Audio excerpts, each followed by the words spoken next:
Good evening and welcome to the BS+Beer show. BS stands for Building Science. Tonight we are going to talk about energy codes, what's new and coming up in the IECC and other code and energy stuff. I'm Emily Mottram. I'm out of my home office, so I'm actually just drinking water tonight, but I don't know if you can see it, nice pretty good house Yeti going on. But BS+Beer is an independent grassroots movement to share building science knowledge through our local meetup groups and this our Zoom show. Shoes. We're off to a great start. The Brew Crew and our guests volunteer our time each month to bring you what we hope is fun and informative discussion. We encourage you to find a local BS+Beer discussion group or start your own. Visit the bsandbeershow.com for more information about groups that might be local to you. And we're hoping to keep that updated this year. So if you started one and you don't see it on the website, make sure you reach out to us. Post questions and comments in the chat box. Make sure you pick all panelists and attendees or everyone. Otherwise, the only people who get to see your comments are the hosts on the show. Go ahead and introduce yourself in the chat box. Tell us what you're drinking tonight. This video recording for tonight's show will be available on our YouTube channel and through our website, thebsandbeershow.com. So we'd like to thank Green Building Advisor and Fine Home Building for their past help with the show as we're swapping over to new and independent Zoom platforms. So I'm glad everybody managed to do the registration link tonight. That should be the only time you should have to do that, and you should get reminders. If you're only getting a reminder that the show is coming up but not what the show is, make sure you go over to the bsandbeershow.com and join the mailing list. So Mike, off to you. Thanks, Emily. Tonight I am drinking my go-to favorite, Brightside IPA from Lone Pine Brewing in Portland. For announcements, BS+Beer Denver Metro is hosting its first annual Residential Building Science Symposium on January 16th and 17th. I'll post a link in the chat. We would be sharing this event anyway, but as it happens, our guest tonight, Robby, is the principal organizer of that event. Don't miss this chance to connect with other builders, earn ICC and AIA credits, and dive into the latest in building science. Speakers include Robby and other BS+Beer friends, including Justin Wilson, Glenn Mathewson, Enrico Bonilauri, and a lot of other industry pros. Like the other regional building science symposiums, the registration fee is very modest compared to its value. Another announcement is IBS, the NAHB's National International Builder Show, is coming right up late next month in Las Vegas. Once again, Travis and his team will be putting on a one-day building science symposium the day before the show officially starts.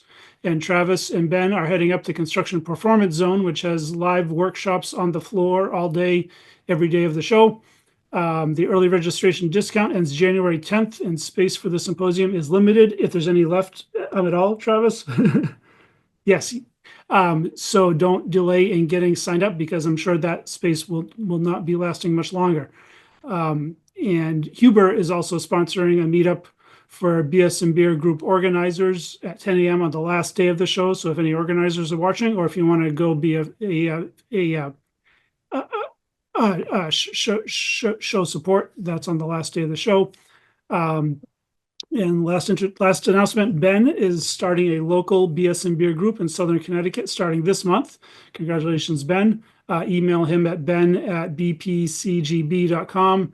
I'll post that in the link for more info, or follow BS+Beer Southwest Connecticut for more updates. Ben, do you have a date? Next Wednesday. On next Wednesday. Okay, great.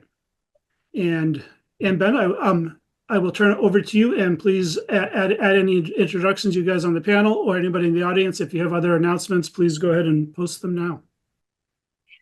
So yeah, I'm Ben Bogey. This evening I'm having a My Goodness, My Guinness. We made Guinness beef stew recently, and there happened to be the rest of a 4-pack in my fridge, so twist my arm. So this evening I have the good honor of introducing Robby Schwarz. Robby is the principal thinker and founder of BUILDTank Incorporated. Robby has been a champion of home performance for over 25 years, focusing on building performance, applied building science, and systems thinking. He's actively involved in energy code development, builder and trades training, and educating the next generation of residential energy experts. He has helped Colorado jurisdictions develop and implement their energy codes, presented code language that was successfully adopted at the International Code Council code hearings, and encouraged implementation of the simulated performance path for code compliance. Robby's ability to integrate both applied building science and systems thinking with building programs such as Energy Star, Indoor Air Plus, and DOE's Zero Energy Ready Homes has led to thousands of certified homes in Colorado. He also has an excellent podcast where he interviews top thinkers and doers in the building performance world, BUILDTank, and we'll drop a link to Robby's podcast in the chat box there. Robby, it's an incredible run-up of qualifications there. Is there anything that we missed and that you'd like to add? No, I think I'm blushing already, so thank you so much. Appreciate it. With that, I'll just say hello. I'm Travis Brungart, and I am drinking the last of my iced coffee, which had 6 shots in it because I've been running heavy equipment for the last 4 hours. And it was cold outside, so Robby hooked me up with a sweet hat to keep me warm, but now I'm going to be sitting in the warm truck for the drive home while I get to listen to Robby, which is almost as good as the hat. So without further ado, Robby Schwarz, lead us off, man. Introduce the topic. Tell us what are we talking about? Yeah, I'm going to share my screen here because I put together a couple slides here. Hopefully you can see it there. Yep. Yes. Okay. Yeah, so we're going to talk a little bit about we're going to talk about the IECC and kind of give a little bit of background from the 2006 to the 2024 IECC. My main goal is to do 3 things here. One, to kind of talk about the direction of the IECC, talk about compliance and flexibility a little bit, and then just give a little tidbit about some building science that's wrapped into the IECC, because I think it's really important to know that the codes are following the science and trying to do things right here. But one of the things that I always kind of rail against is this notion about minimum, and that the IECC or codes in general give you the ability to build the shittiest house that you're legally allowed to build. And the reality is that that's not true.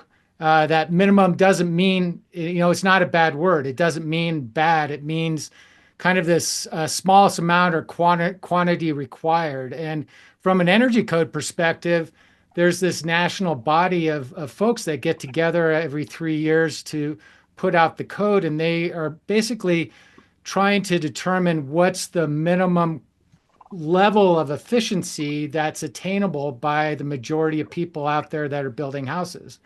And it turns out that level of efficiency is actually quite good. The bigger issue with regards to codes and trying to get high performance houses is really how the codes are adopted and enforced and changed in that process from the way it's been written actually there. So if you built a house to the base code as it was written, you would get a well-performing house. I believe pretty strongly in that. But kind of regardless of that, going back to this code development cycle, every 3 years, a group of people from across the country put in proposals to change the codes. And then after the code has been developed, the Department of Energy does a determination to get an idea of how efficient that code is in comparison to other codes. So when we begin to look at and compare codes, we start with the 2006 ICC as a reference point there, because that's really when it really changed from the model energy codes to the IECC, or the International Energy Conservation Code. And we see that from the 2006 to the 2009 IECC, we got about an 8% increase in efficiency there. And that was really gotten on the back of increased R values and U values requirements in the code there. And you can see, in my neck of the woods in Climate Zone 5 here in the Front Range of Colorado, that was when the transition began to move from a 2x4 wall to a 2x6 wall. And that's kind of how I got introduced to the codes, because we were trying to figure out how can we make this transition doable for especially the large production builders that we were working with here on the Front Range of Colorado. So we figured out ways to kind of prolong that process, which we'll talk about next here. But you see that between the 2009 and the 2012 IECC, that there's almost a 20% increase in efficiency, according to the Department of Energy. And remember that this determination is based off of the written code, not how it's adopted in each jurisdiction there. And it's basically based off of the prescriptive compliance approach as well. But what happened in the 2012 IECC is that blower door testing became a mandatory requirement there. So we now are taking into account not just conductive energy loss through the building thermal envelope, but we're talking about also convective energy losses. And you can see the impact of convection. Even though the code is asking for a house to be at 3 air changes per hour in our climate zone, that's a huge difference from where it started in the 2009 IECC, where you weren't asked to do a blower door test, but you were asked to build somewhere in the range of about 7 air changes per hour. So that move from 7 to 3 is really what got this almost 20% increase in efficiency there.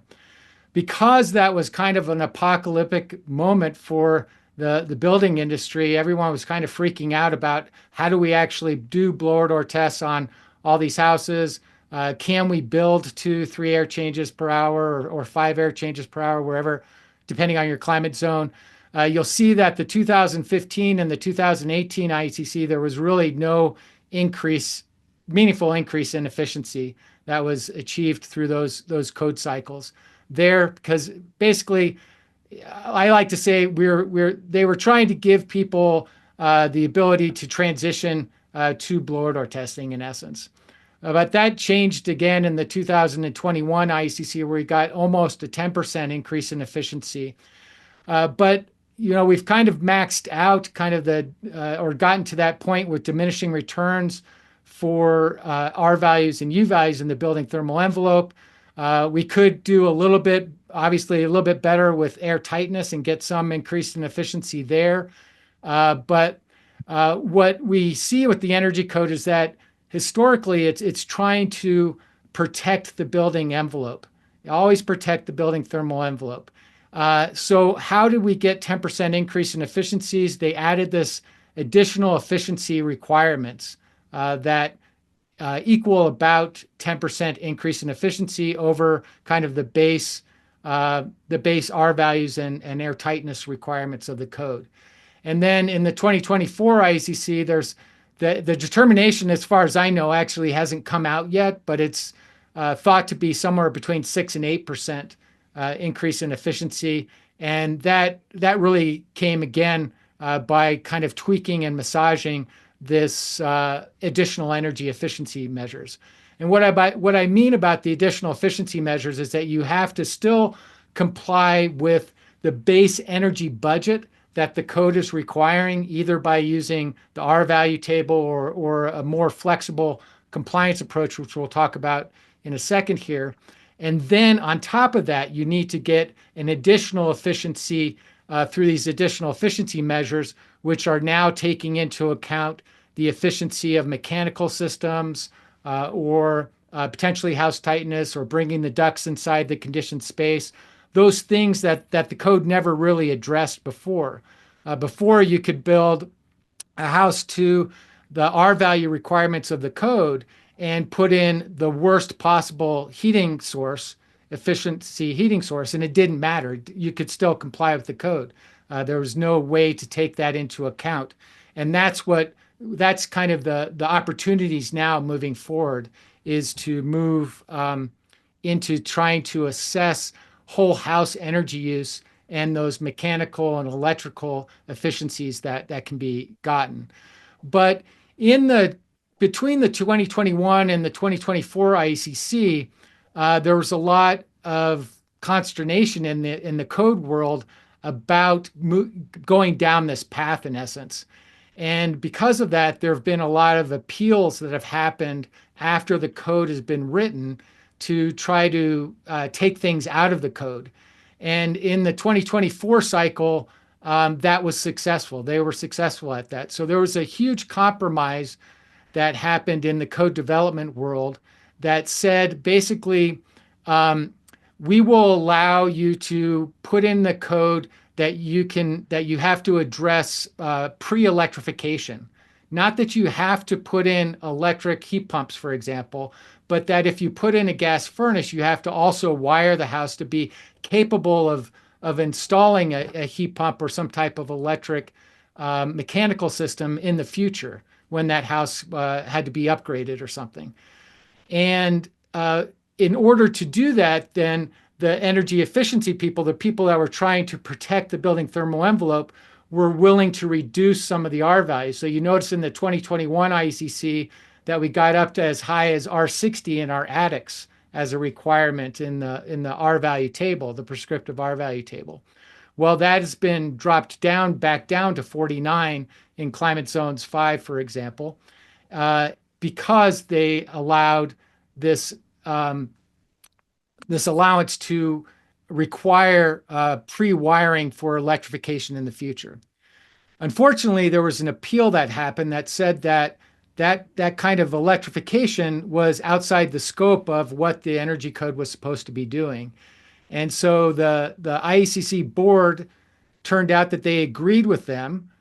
So they took that out, but they didn't adjust the other side of this big agreement. So the R value stayed low, and that's part, the electrification part came out, and they ultimately said anything that is progressive in the codes has to go into an appendix, and the appendices are all optional things that jurisdictions could do, like pre-wiring their houses for future electrification or going to zero energy or on-site renewables. And these are all the things that ended up in the appendices in the 2024 cycle there.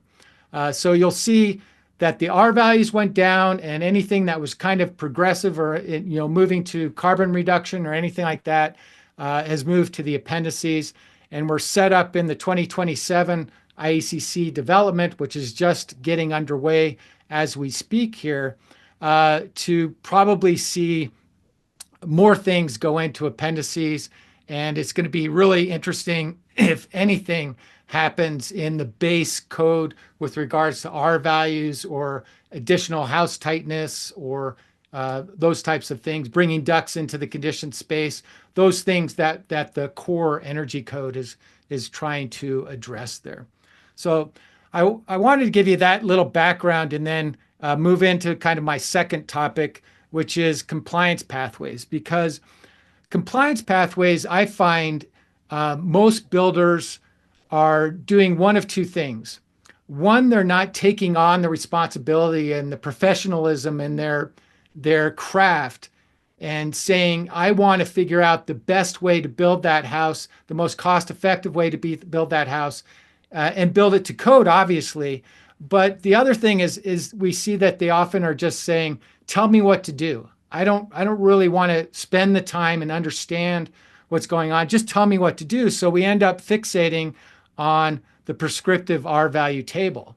And then we end up freaking out. Like in this case with the 2021 IECC, I look in there as jurisdictions start changing things. In my state, we're a home rule state, so every jurisdiction has their own codes, and they're just starting to adopt the 2021.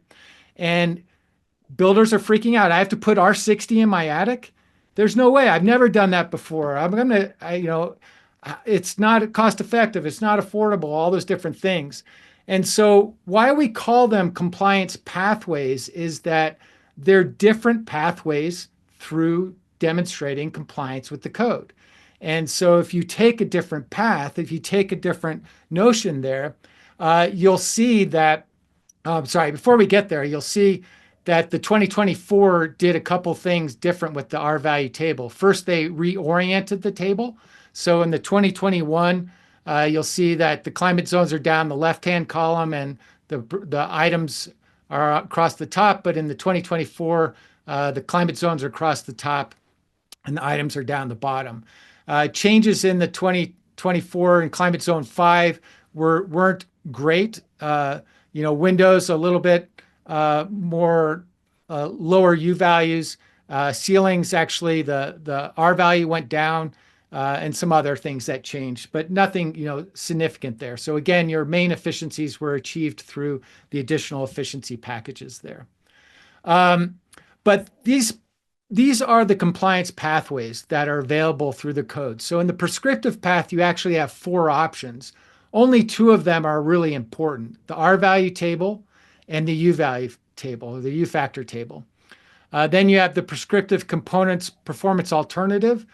Most people will know that as ResCheck, the ResCheck software that gives you the ability to do a not very sophisticated energy model, but an energy model. And then the simulated building performance path and the energy rating index are more holistic energy modeling approaches there.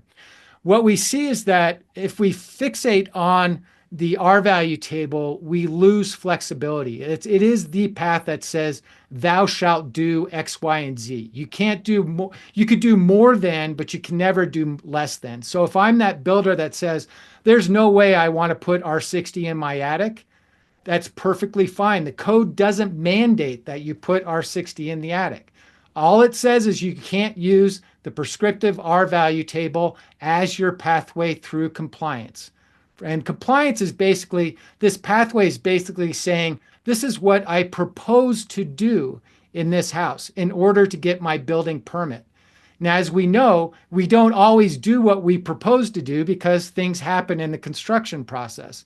And some of these pathways also ask you to prove that you've done what you propose to do, either through inspection or through additional energy modeling at the end of the process to get your building permit. Get your certificate of occupancy for that house there.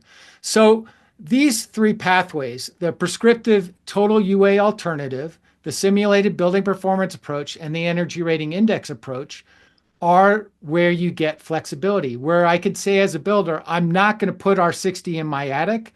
I'm going to stick with R38 because, by golly, I believe that's enough in the attic, and it's the most cost-effective way to do it. And that's perfectly fine. You just have to use one of these compliance approaches to do that, because what you're doing is what's called a trade-off. A trade-off basically in its simplest form says, I'm going to put something more in one area of the house in order to put something less in another area of the house while keeping a balanced energy budget that the code says is adequate for the majority of people across the country. Yes, I can believe that I think we need to do more, but we've come to this consensus that the minimum code level balanced energy budget is good for the majority of people. It's attainable, it's cost effective, and that's what the code is basically saying. So if I look at this balanced equation here and I say this blue ball equals that R60 attic, and I don't want to put that, I'm going to put R38 in the attic, I need to balance out the equation with maybe 3 silver balls, maybe 1 silver ball, whatever it is. I'm going to put in, maybe I'm going to make my house more tight, or I'm going to put my ducts in conditioned space, or I'm going to put, R30 foundation insulation in. Whatever I'm going to do, I'm going to do something a little bit more on one side of the equation than on the other side of the equation in order to keep that balanced energy budget for the house. And that's what the energy modeling does for us. So in a basic energy model, all the energy models basically work the same. We have what we do a takeoff of the house. We input the dimensions of that house into the software, and 2 houses are created. One is called the reference home, and one is called the rated home, or the builder's house there. Now, the reference home is defined as a standard set of house specifications that generate a specific, a consistent, and quantifiable energy performance. That's what the U value table, the U factor table, is all about for the energy code. They overlay the U factor table onto the reference home. And then the builder's house, or the rated home, I put in whatever specification I desire to put in there as a builder. And if the performance, when the rated home is compared to the reference home, because they're geometric twins of each other, those 2 houses inside the software, when the rated home is compared to the reference home, if the rated home is equal to or better than the reference home, it complies with the code. there. So I have the Dalai Lama. I like this quote that the Dalai Lama says is that you need to read the rules or learn the rules so that you learn how to break them properly there. So I can put in that R38 attic insulation in my attic as long as I do something else, and I do an energy budget there. And if my energy budget is equal to or less than, better than the reference home's energy budget, which is the code's energy budget, then I can proceed and get my building permit. Now I might have to prove that I'm actually going to do that through inspection and through additional energy modeling at the end, but I can figure out this way how to build the most cost-effective house. And the benefit of this from a professionalism perspective is that I can try and fail 5,000 times before I ever buy a nail to build that house, and then successfully move forward with a clean plan on how to build that house and achieve the energy performance that I want to achieve. It might be more than what the code requires. It might be equal to just the minimum what the code requires there. It doesn't matter as long as it's better than, equal to or better than the reference home there. So I think that's a really important thing to understand about the codes, is that it isn't a hammer that's trying to hit you over the head, and it's really trying to give you flexibility and the ability to figure out how to do what you want to do in the most cost-effective and best way for you. The other thing with regards to that is that the codes are always reacting to people's expectations of housing and how housing has changed over time in the way that we build them and live in them and whatnot. So it has to adopt a sound building science and systems thinking. Now, sometimes you have to think about the codes as a family, a suite of codes, in order to see the interaction of the different codes and how the building science is interacting. For example, with vapor barriers, it doesn't require a class 1 vapor retarder that be installed in every house in a cold climate, but you have to go to the IRC. The IECC, the energy code, says put in a vapor retarder. The IRC says, well, I can put in a more forgiving assembly that has greater drying potential if I also put in exterior continuous insulation or a vented rain screen technology on the outside there, then I can create that drying potential that I need.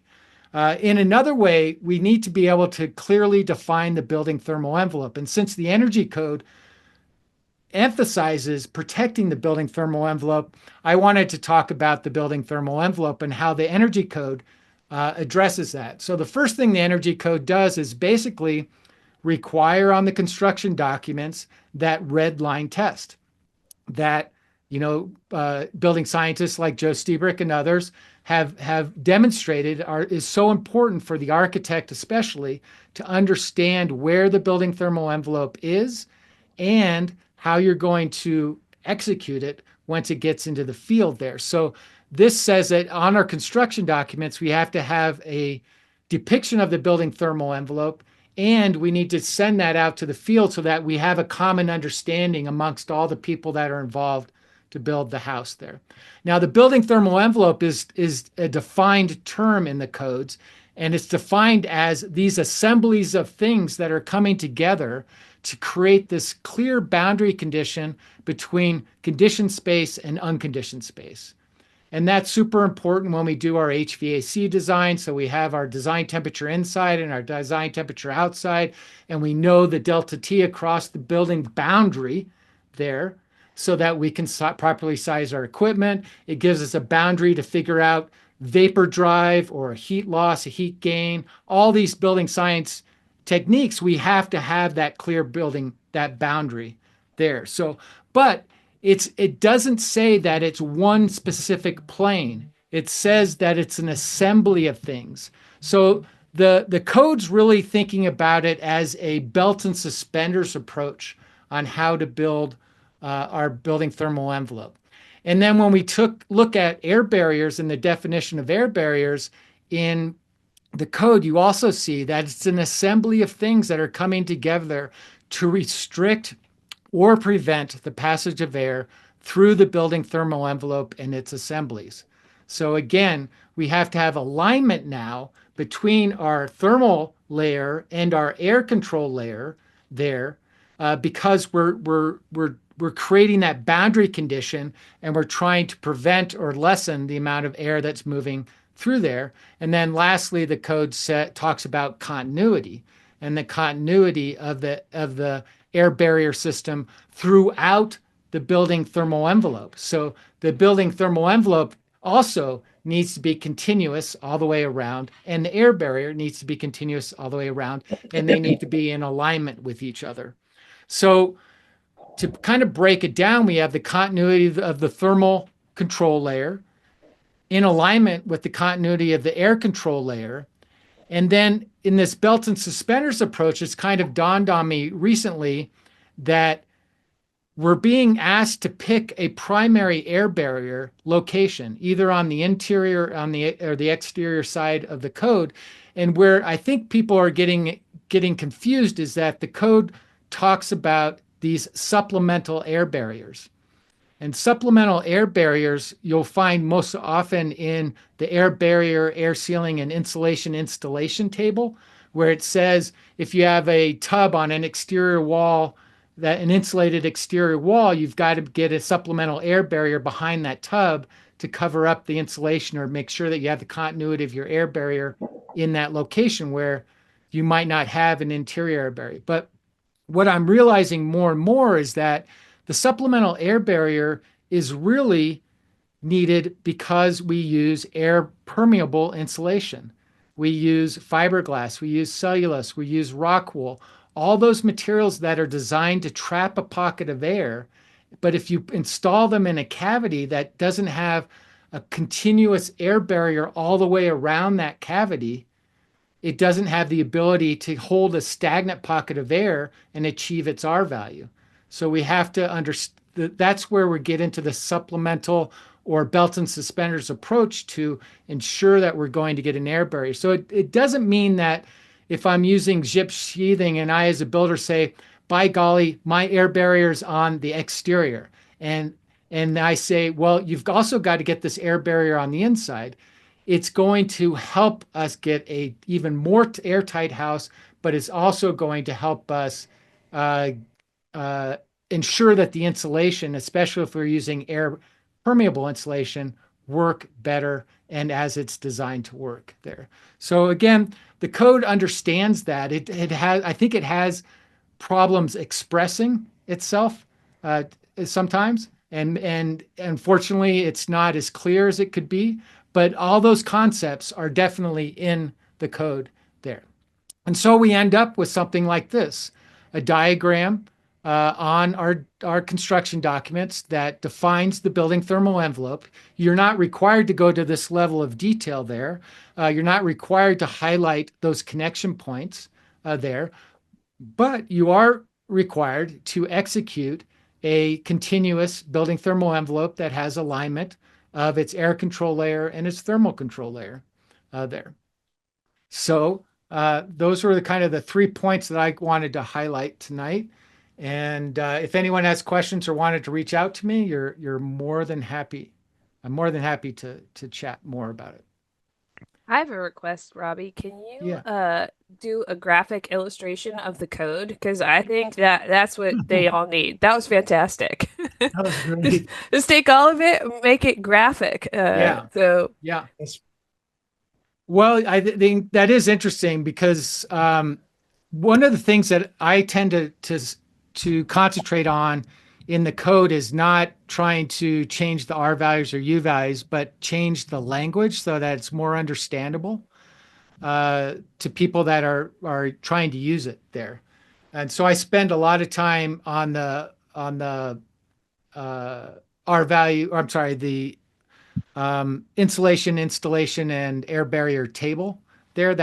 It's in theory, it's a mandatory requirement, but folks don't use it as a checklist. So in this next cycle, because in the other cycles, a lot of people are saying, it's not supposed to be a checklist. It's not supposed to be a graphic description of what you're supposed to do. It's just supposed to tell you what to do there in quote unquote code language, which isn't often very understandable there. So this cycle, there's a thought process of maybe getting rid of the table, taking those requirements into the language of the code, and then in an appendix, creating a checklist so that you could go through a checklist and understand, yeah, do I have continuity behind the tub? Do I have continuity at an attic knee wall or behind a fireplace or those other areas that are called out there? So maybe it will go to that direction some point of being more graphic. Yeah. My only concern with that is that, at least in Maine, they eliminated most of the appendices, and I bet lots of other places do, because they're just presented as optional rather than putting them right in the body, where it's confusing. It's hard to follow, but it seems more serious when it's in the body versus the appendix. Yeah, for sure. And that's a huge issue with the codes, is that you have the ICC developing codes, but each jurisdiction or each state is adopting them. And in that adoption process, there's no requirement that they adopt it as written. Yeah. And when they adopt it, when they amend it, they screw up the building science. You see they'll change, for example, the air tightness, or they'll just amend out blower door testing altogether, or whatever they do. They don't, a lot of folks still don't get it. Ultimately. A house is a system, right? Yeah. I think that goes to, Robbie, you probably didn't see it in the chat box. It's going crazy. That's great. But Doug posted earlier that said, added changes to the 2012 codes meeting. One builder said, "You realize you've outlawed building in this county completely." So yeah, that's how they feel and about it. They probably had never had a blower door done. And they didn't know that it was likely that they were already building to 3 air changes or 5 air changes. I know in Colorado, we recently did a residential energy field study through the Department of Energy, and discovered, well, just didn't really discover, but rediscovered or reiterated that our average air change per hour in Colorado is 2.5 air changes. And I've been doing this, I've been doing blower door tests on builders since the early, mid 90s, and it's been 2.5 for forever. Mm-hmm. Yeah. The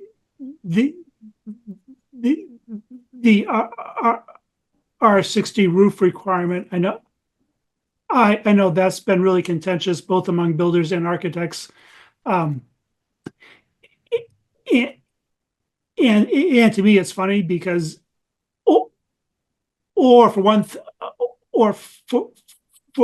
one thing, I wonder how much influence the spray foam industry had in that. And what I hear from both architects and builders constantly is that the only way to get R60 is by using a lot of spray foam.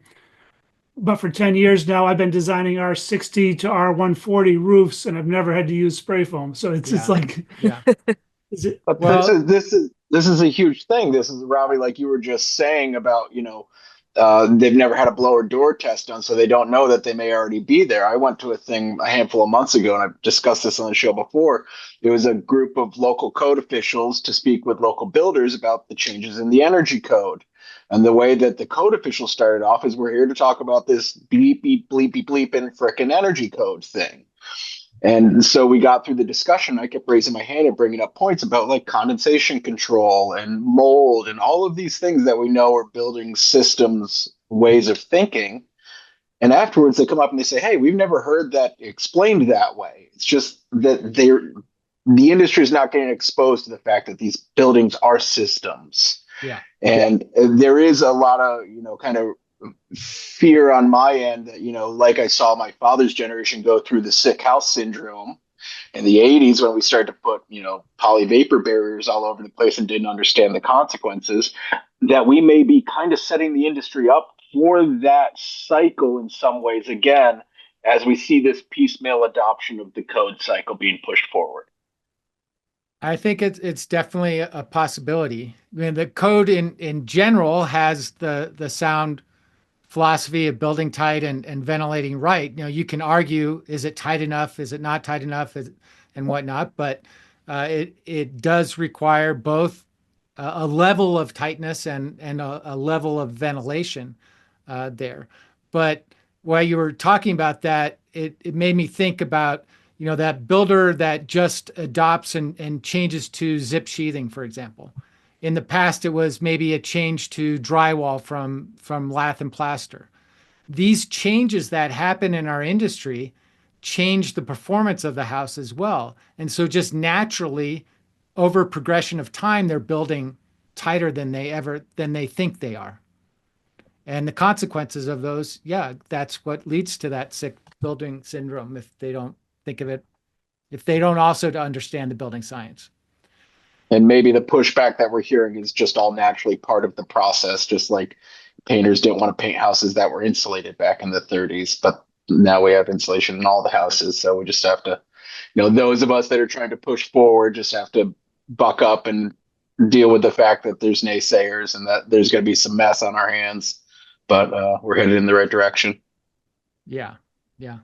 Really encouraged by how much code education there is available now, and like the ease of getting it, you know, through your podcast or through Glenn Mathewson's Building Code College online.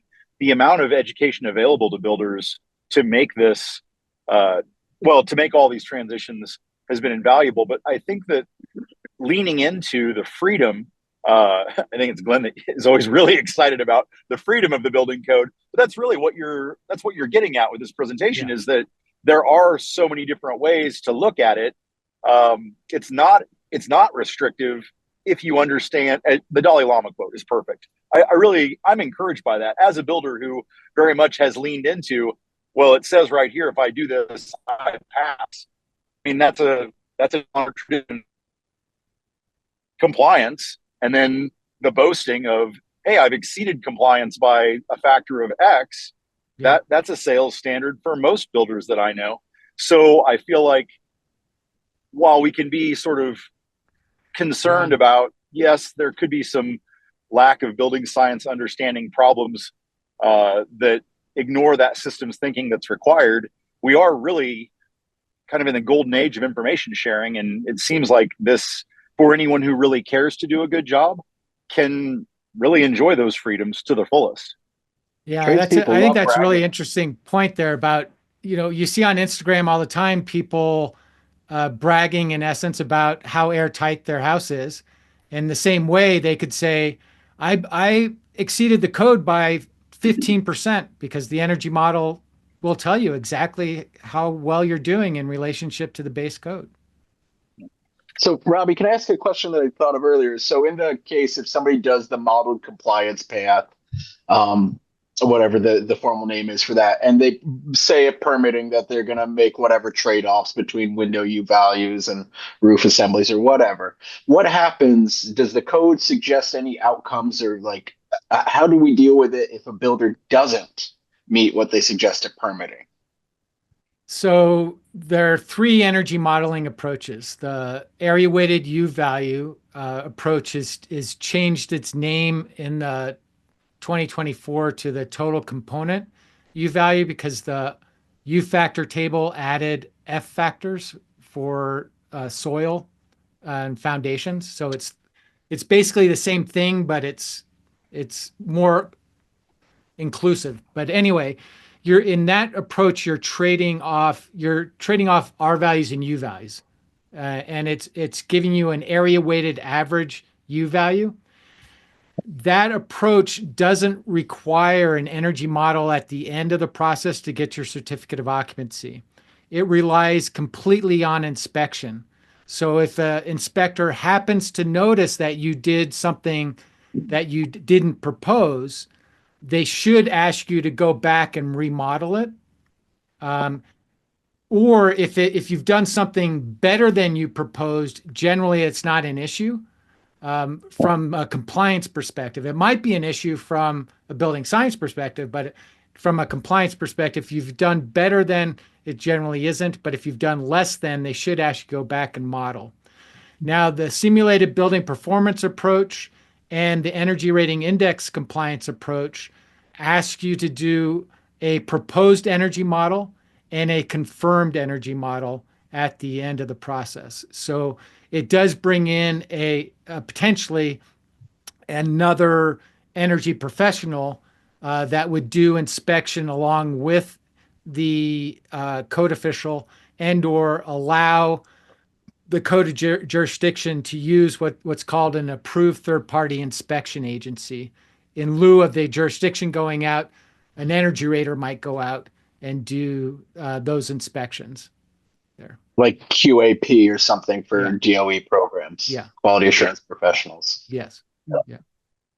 That's really interesting. Earlier in the night, someone said code enforcement, is that happening? Question mark. And then I know It's all over the board. it is all, oh, believe me, it's all over the board. And then I know here in Maine, we've had it in, they've adopted certain ones, but they say, you have to meet this blower door test. And so you do it, but then there's no one to turn it into. Like, as an architect, I see a lot of building files and other stuff. Like, they don't even put it in the building file. They don't do anything with it. Like, even if someone looks at it and says, yeah, okay, I see a third party said you did it, like, it doesn't live anywhere afterwards. So that's always really interesting to me. Like Travis said, through the Inflation Reduction Act, there is a boatload of money out there for code education right now. So it's going to be available for free for everybody, but a lot of it's dedicated to the code officials themselves. But code officials, like every other industry that we're coming across, they're aging out. They're starting to retire, and there aren't people coming back in. It's a trade. In essence, it's a trade like every other trade. And people who are interested need to fill those seats and with good people. Right. There's discussion in the chat box about Pretty Good House.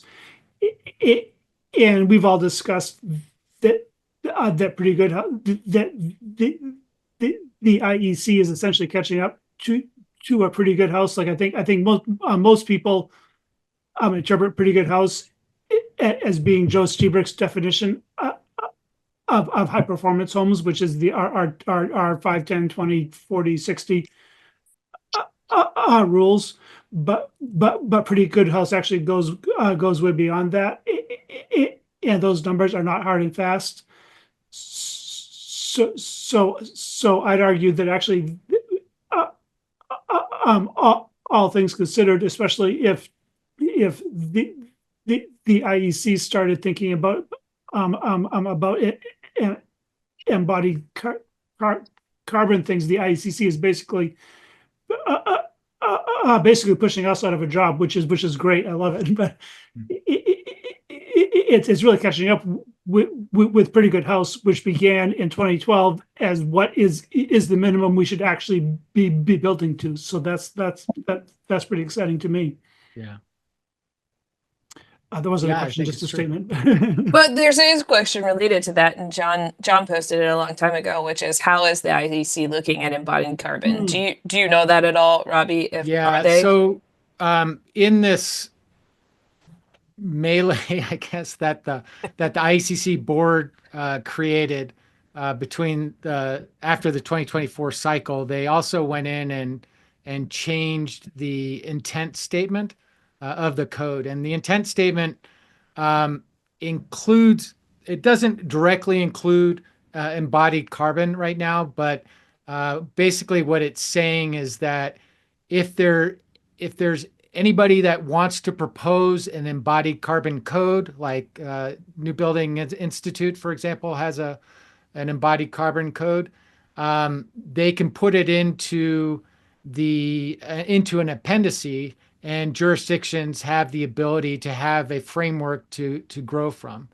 I think one of the points out a big issue with the code world is that jurisdictions around the country are beginning to outpace the energy codes. Jurisdictions like the city of Denver, in my locality, the city of Denver, Boulder County, city of Fort Collins, and a number of places, places like Massachusetts, Seattle, whatnot. They want to go way beyond where the energy code's willing to go at this point. And so what the ICC board is basically saying is that they want to include these things, but they want to include them as an appendice so that people have some guidance about how to implement embodied carbon code there. And I think someone did post in the chat box that hers is starting to award points for carbon accounting. And so like Yeah, even so it's all emitted carbon. The ResNet HERS rating system has it as a emitted carbon index scoring system now. So whenever you get a HERS score, you can also get a carbon score.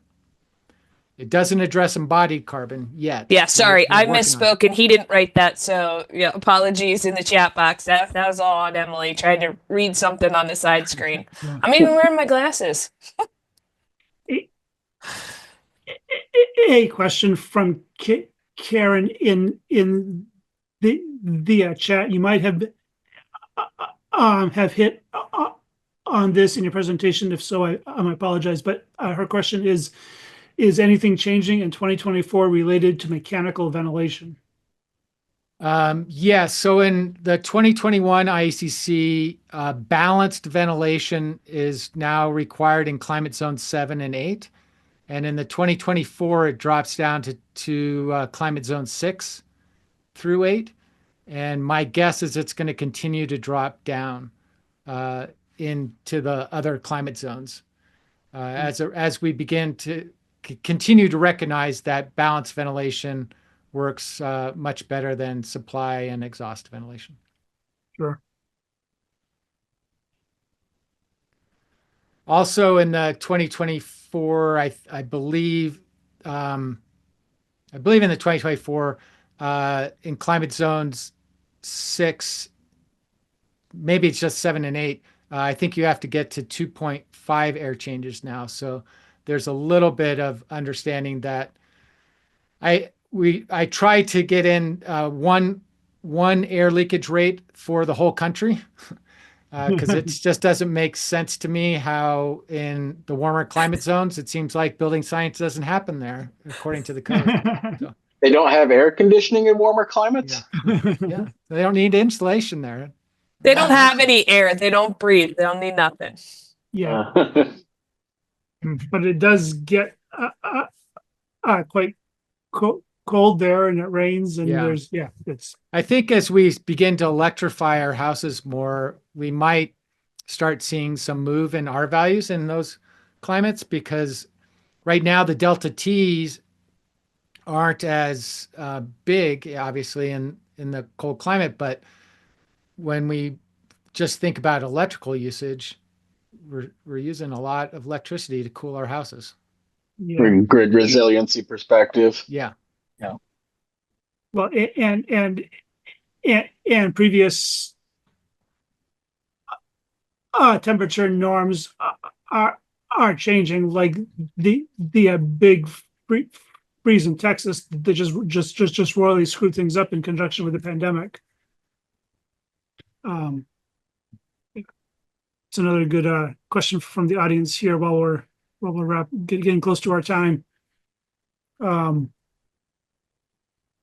there are so many different ones, and I think you Yeah, already there is. touched on it. I think you already touched on it a little bit, Robbie, when you were talking about the Denver Metro, and all of them. But, what's your understanding of the state's process to adopt newer iterations of the model code? And their understanding is very difficult for a local jurisdiction to adopt a more advanced version. So, like, did you find that it was harder for, Denver or Boulder or whatever to actually get something that was more advanced adopted than what the state was, or they just kind of bowled it through?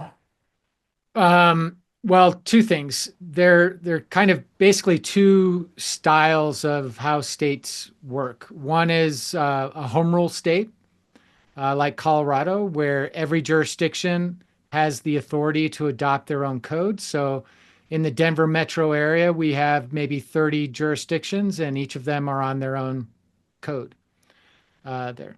And then you have statewide codes like Massachusetts and whatnot. Now, the statewide code, they might adopt the 2021 IECC, but each jurisdiction generally has the ability to, obviously they're not enforcing it the same in each jurisdiction there. So that's hard as well. But in terms of going beyond where the IECC is, I think it might be easier in a home rule state versus a statewide code state because the jurisdictions are used to doing whatever they want to do there. Mhm. What I do find interesting though is that they try as best they can to make it a very open process. They allow, just like on a national level, they allow local builders or even national lobbyist type groups to come in and make proposals and whatnot. But then when the code is published and about to go into to be enforced, they always get a lot of pushback saying, you didn't invite us into the process, and you didn't help, you didn't, let us know that this was coming down the pike here and whatnot. So I don't know how to make that process better, but I don't think that it's that hard to go beyond. And you're definitely seeing jurisdictions do it. I don't know how to make that easier either. It's hilarious. We were watching on our town office does a Zoom for all of their public meetings, and we were watching one, and the town was like, "Oh my gosh, well nobody gets notified about anything." And let me tell you, I'm on the notification list, and I get like 16 text messages and like 20 emails, like it feels like every day. I'm like, they notified you, and they were like, we want you to go door to door and knock on people's doors. And their response to that, which I thought was brilliant, was that's a great way for you to volunteer because you get these messages that you should just go and knock on 10 of your neighbors' doors. Yeah. That's brilliant. Yeah. Like literally notification, not an issue. It is on everything from our town. Oh, nobody got notified. I beg to differ. I get too many notifications. I stopped reading them all. Yeah. Yeah. So, well, this was awesome. We are 1 minute from our ending show. I feel like that was a great thing. We could continue to talk about this. We have like 120 people in the chat box, but anybody who's still here, if you think we should be posting the chat so you can see it afterwards, let me know. This is something we're contemplating doing. So if you want to see the chat afterwards, there is so much good content that happens in the chat box. Give us a thumbs up in the chat box if you guys. I'm just gonna respond real quick to this one that talks about ResCheck, because I think there's a lot of confusion about ResCheck. Yeah. Understand that ResCheck is a software. It's not a compliance pathway. It's used to do the energy model for the area weighted U value compliance pathway, or the total area weighted alternative. And the other softwares that are used for the simulated performance path and the energy rating index pathway are generally also energy rating softwares to get your energy rating index there. The one benefit about ResCheck is that it's free and almost anybody can use it. So your local jurisdiction will allow the builder themselves to use the ResCheck software. Often you'll see insulators. Sometimes you'll see HVAC contractors do ResCheck calculations for the builders that they're working with. So it's an easy way to get into energy modeling. It might be that gateway drug thing to get you into energy modeling. And I just really encourage people to begin to think about modeling, because again, if you're worried about the cost of housing, you've got to do an energy model, because it's the only way to figure out how to do it in the most cost-effective way.